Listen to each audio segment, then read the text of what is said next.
शुक्र है supreme court अभी सुप्रीम है। दोस्तों, आज इसी वाक्य के साथ अपनी बात शुरू करूंगा। आपका सादर अभिवादन।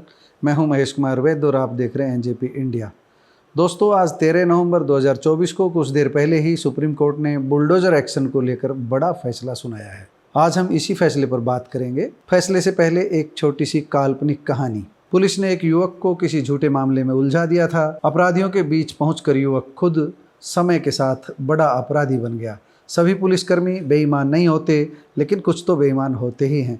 अपराधी बना युवक बेईमान पुलिस अधिकारियों की रग रग से वाकिफ हो गया, उनका दलाल बन गया। समय के साथ बड़ा गैंगस्टर बन गया, पुलिस से मिलकर बड़े अपराध करने लगा। एक समय ऐसा भी आया जब बेईमान पुलिसकर्मियों को लगा कि गैंगस्टर किसी दिन उनके राज खोल सकता है, उनकी पोल खोल सकता है। अगर वे पकड़ा गया तो उनकी परेशानी बढ़ जाएगी।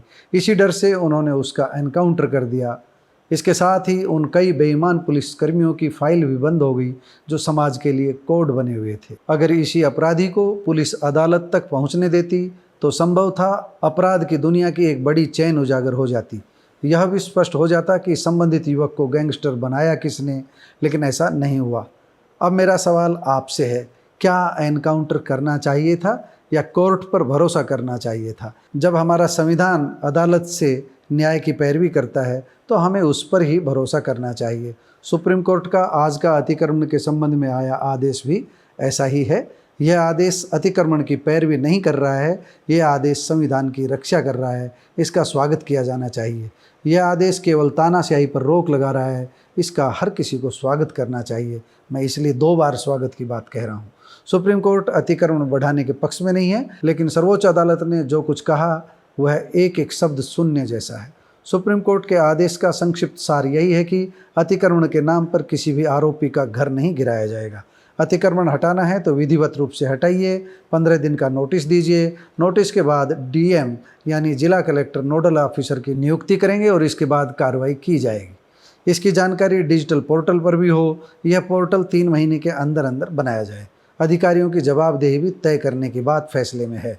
सर्वोच्च न्यायालय का स्पष्ट मानना है कि किसी भी अधिकारी को गैर कानूनी काम की छूट नहीं दी जा सकती। गलत तरीके से घर गिराने पर मुआवजा दिया जाए।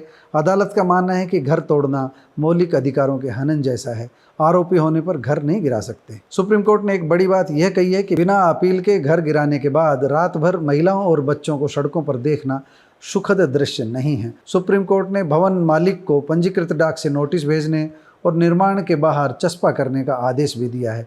नोटिस में उल्लंघन की प्रकृति बतानी होगी, व्यक्तिगत सुनवाई की तिथि और सुनवाई के लिए अधिकृत अधिकारी का विवरण भी देना होगा। सुप्रीम कोर्ट ने अनुच्छेद 142 के तहत जो निर्देश दिए हैं वह निश्चित रूप से हमारे सिस्टम को दुरुस्त करेंगे।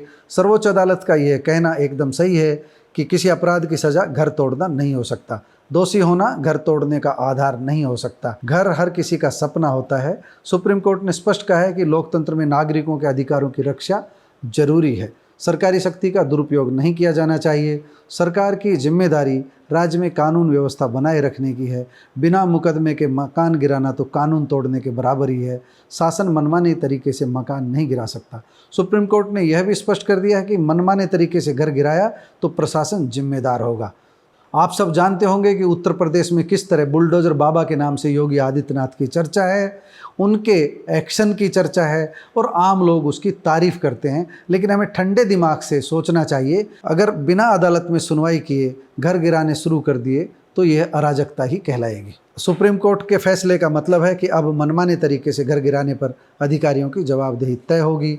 हमारे संविधान ने आरोपियों को भी अधिकार दिए हैं। प्रशासन जज नहीं बन सकता। अपराध की सजा देना कोर्ट का काम है।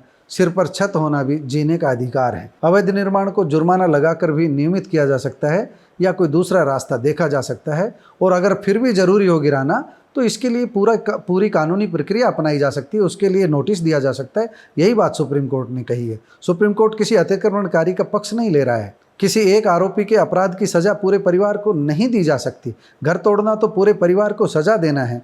एक की गलती है तो सबको मकान से वंचित नहीं कर सकते।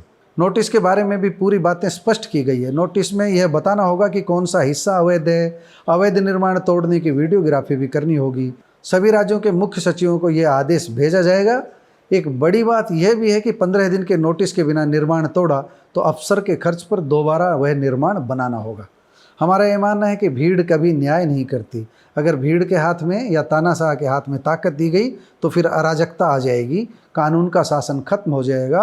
आप सब जानते हैं कि किस तरह एक डीटीपी यानी जिला नगर योजनाकार किसी भी आदमी को मिट्टी में मिला सकता है और किसी पर मेहरबान हो जाए तो उसे करोड़पति बना सकता है। मैं अवैध कॉलोनियों की बात करता हूँ। कितनी ही हरियाणा में, कितने ही राज्यों में अवैध कॉलोनियाँ पनपी है, इन्हीं सिस्टम की बदौलत पनपी है। इस बारे में कोई स्पष्ट सिस्टम नहीं है। इस विषय पर चर्चा करेंगे तो विषय बहुत लंबा चला जाएगा। किसी गांव की ज़मीन करोड़ों की हो जाती है और किसी गांव की ज़मीन कौड़ियों की हो जाती है, क्योंकि अफसर बैठे बैठे ड्राफ्ट बनाते हैं, ड्राफ्ट मास्टर प्लान बनाते हैं, फिर सौदेबाजी करते हैं, फिर सब खेल होता है। इस खेल पर फिर किसी दिन बात करेंगे।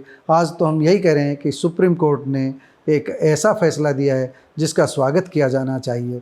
शासन अचानक जाकर के किसी का घर नहीं तोड़ सकता। अवैध है, इलीगल है तो आप नोटिस दीजिए और उसको कानून के सामने अपनी बात कहने का मौका दीजिए। सुप्रीम कोर्ट ने यही कहा है, हम इसका स्वागत करते हैं। आपको हमारी रिपोर्ट कैसी लगी कमेंट बॉक्स में जाकर बताइएगा ज़रूर। नमस्कार, धन्यवाद।